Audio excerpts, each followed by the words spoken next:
Boch, the Texas Rangers' first championship, your fourth championship. How you feeling? It's unreal. I couldn't be happier for these guys.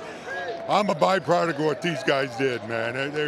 It's as tough a group as I've ever had, a resilient, what we had to deal with. Even in the World Series, I couldn't be happier for these guys to write history. 11-0 on the road in the postseason. How do you describe what you guys did? I wish I could explain it, man. These were road warriors.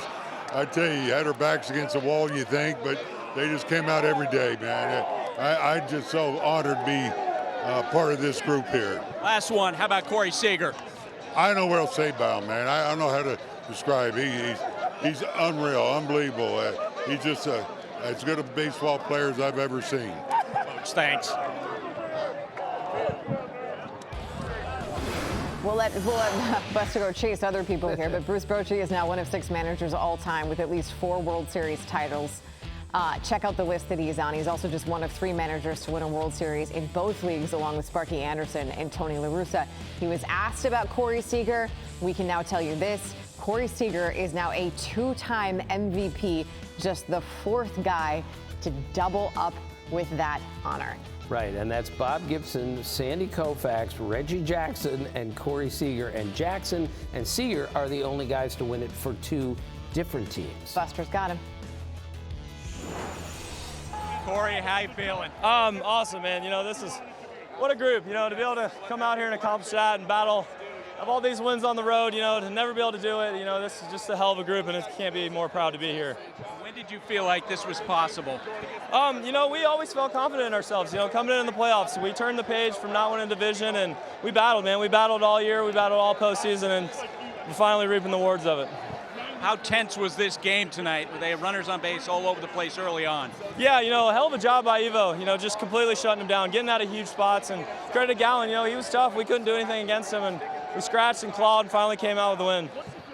After the game, you gave Bruce Bochy a hug. What'd you say to him? Just that I loved him and thanked him for it. You know, for what he's done for this group and what he's done for this team, it's unbelievable. Corey, thanks. Thank you. Back to you.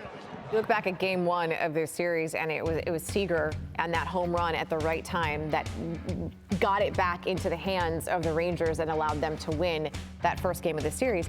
Keep in mind what his last couple years have been like. This is a guy who won the World Series with the Dodgers in 2020.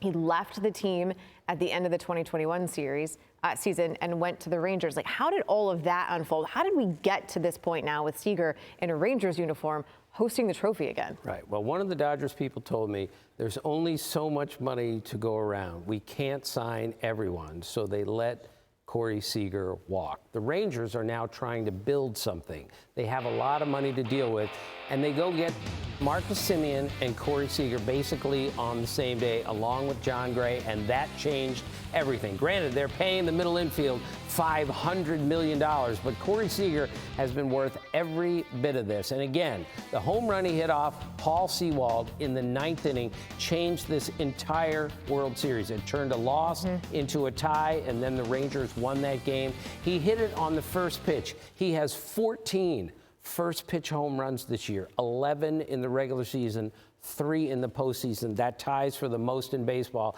He is so dangerous because he can hit any pitch, and he'll go out of the strike zone and hit a rocket somewhere. And if you make a mistake on the first pitch, he will swing and hit it a long way. You can make a point that he could have been MVP in the regular season if he had not gotten hurt. He missed 43 games, still hit 33 home runs. He's going to finish second in the MVP because Shohei Ohtani's going to win because he's the most remarkable player we've ever seen. But go back and look at that season that Corey Seager had, and you're right. You take away the injuries, there's no telling what he could have done. It was Marcus Semien in this game that absolutely had the dagger, the 2-run homer in the 9th to make it 5-0.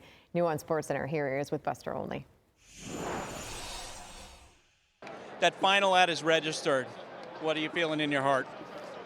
I mean, I'm letting out tears on a baseball field. You know, I haven't done that since I was a little kid.